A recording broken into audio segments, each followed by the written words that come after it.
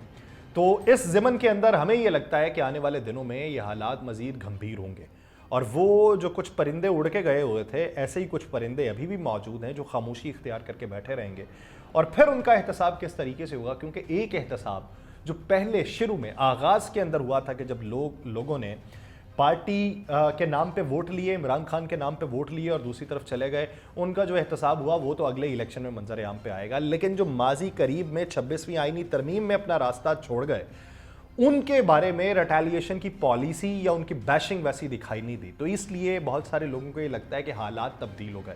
ابھی آنے والے دنوں میں یہ بھی پتہ چلے گا کہ حالات تبدیل ان کے مطابق ہوئے ہیں یا اور سطح پہ ہوئے ہیں۔ لیکن ہم یہ تو دیکھ رہے ہیں کہ ایک طرف اسلام آباد کی ڈسٹرکٹ اینڈ سیشن کورٹ نے بانی پاکستان تحریک انصاف اور دیگر رہنما جو تھے ان کی لانگ مارچ توڑ پھوڑ کیس میں بریت کی درخواستوں پر فیصلہ سنایا۔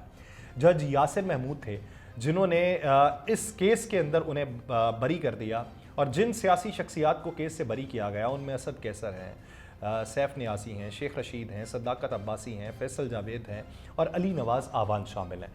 یہاں سے آپ کو ایک یہ لگ رہا ہوگا کہ حالات جو ان کے کنٹرول میں ہیں اور چیزیں ان کے حق میں بہتر ہوتی دکھائی دے رہی ہیں، لیکن چیزیں بیلنس بھی تو ہو سکتی ہیں دونوں اطراف میں۔ وہ دیکھنا ہے کہ وہ بیلنس کرنے کی بات کہاں پہ ہو رہی ہے۔ لیکن کہا یہ جاتا ہے، بہت سے حکومتی اتحادی بھی یہ کہتے ہیں کہ حکومت خود وجہ پیش کرتی ہے احتجاج کے حوالے سے، اس پہ کوئی احتجاج ہو نہ ہو یا اس میں لوگ شامل ہوں نہ ہوں اس بیانیے کے اوپر، لیکن جو پیٹ کی بھوک ہوتی ہے نا، پیٹ کی آگ اگر آپ بجھا نہیں سکتے تو وہ پھر مختلف لوگوں کو لپیٹ میں لیتی ہے۔ قیاس آرائیاں یہ ہیں کہ ملک میں پیٹرولیم مصنوعات کی قیمتوں میں بھی اضافے کے امکانات ہیں، 5.5 روپے سے 50 روپے تک بھی ہو سکتے ہیں۔ عالمی منڈی میں اس وقت صورتحال مختلف ہے، ایک طرف سے اسرائیل کی بھی دھمکی ہے ایران کی تیل کی تنصیبات پہ حملے کی، اور اس کا امپیکٹ عالمی سطح پہ بھی پڑے گا اور وہ پاکستان میں آٹومیٹکلی پڑنا ہے، اور وہ ملبہ ان کے کندھوں پہ ہی رکھا جانا ہے حکومت کے۔ تو اگر ان دنوں میں ایسی مزید چیزیں ہوتی ہیں اور گیس کے بل جو ہیں وہ بھی لوگوں کو موصول ہو جاتے ہیں، تو پھر اس کے اندر ایک مزید سپارک جو ہے وہ شامل ہو جائے گا۔ اس کا کیا نتیجہ نکلتا ہے وہ معلوم نہیں، لیکن اسی بیچ میں کل اور پرسوں کا دن بھی بڑا اہم ہے کہ اب اس میں وہ چیزیں لائٹ ہونی ہیں یا وہ مزید ہائی لائٹ ہونی ہیں۔ سپریم کورٹ آئینی بینچز کی 14 اور 15 نومبر کو کاز لسٹ جاری کر دی گئی ہے۔ سپریم کورٹ میں آئینی بینچ کل جو ہے وہ کیسز جس کی اس نے سماعت کرنی ہے ان کی تعداد تقریباً جو ہے وہ 33 کے قریب بنتی ہے۔ 33 مقدمات ہوں گے یا 34 مقدمات ہوں گے، میرے خیال سے غالباً 34 مقدمات ہیں جن کی سماعت ہونی ہے 2 دنوں کے اندر۔ کل جو ہے وہ 18 کیسز کی سماعت ہوگی اور 15 نومبر کو 16 کیسز کی سماعت ہوگی۔ اب دیکھیے کیس کون سے لگے ہیں۔ سابق صدر عارف علوی کو برطرف کرنے کے لیے ایک کیس لگایا گیا، درخواست دائر کی گئی، اس کی سماعت صبح ہونی ہے۔ صدر عارف علوی چلے گئے، نئے صدر آ گئے ہوئے ہیں، لیکن وہ درخواست سنی نہیں گئی، وہ اب سنیں گے اور شاید حکم نامہ یہ جاری ہو کہ ہاں جی برطرف کر دیا جائے۔ پھر ایک ہے عام انتخابات 2024 ری شیڈول کرنے کی درخواست، وہ بھی سماعت کے لیے مقرر کر دی گئی ہے کہ انتخابات فروری سے مارچ کے پہلے ہفتے میں منتقل کرنے کی استدعا کی گئی۔ جو انتخابات ہو گئے، جس کے نتائج کے اوپر رولا ڈلا ہوا ہے، اس کے اوپر سماعت جو ہے وہ صبح ہونی ہے۔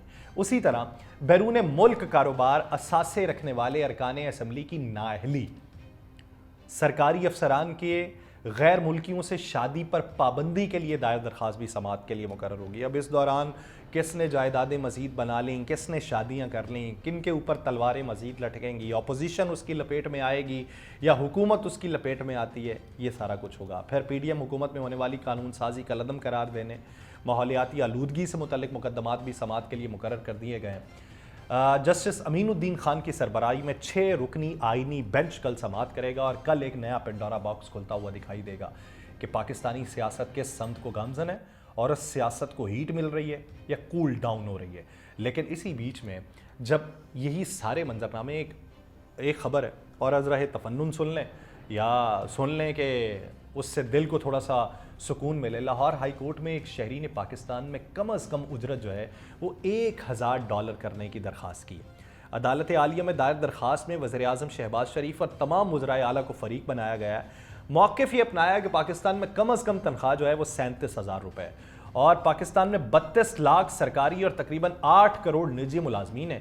تنخواہوں میں اضافہ کیا جائے جس سے شہریوں کی قوت خرید بڑھے گی، پاکستان کے لیبر قوانین میں فوری ترامیم کی جائیں، عدالت پاکستان میں $1000 کے برابر ماہانہ تنخواہ مقرر کرنے کا حکم دے اور کم سے کم اجرت 37,000 روپے مقرر کرنے کا نوٹیفیکیشن معطل کر دے۔ اب $1000 کا مطلب یہ کہ تقریباً 2.25 لاکھ روپے جو ہیں وہ ایک پاکستانی کی تنخواہ ہونی چاہیے۔ اب اس طرح کے بھی کیسز آ رہے ہیں، دیکھیے کہ ان کا مستقبل کیا ہوگا، اور وہ جو کیسز جو واقعات ہو چکے ہیں وہ صبح لگنے ہیں، ان کا مستقبل کیا ہوگا، اور اس پورے مستقبل میں پاکستان کہاں پہ کھڑا ہے، ہم کہاں پہ کھڑے ہیں۔ ہمیں بحیثیت قوم سوچنا۔ مجھے دیجیے اجازت، اللہ نے کے بعد۔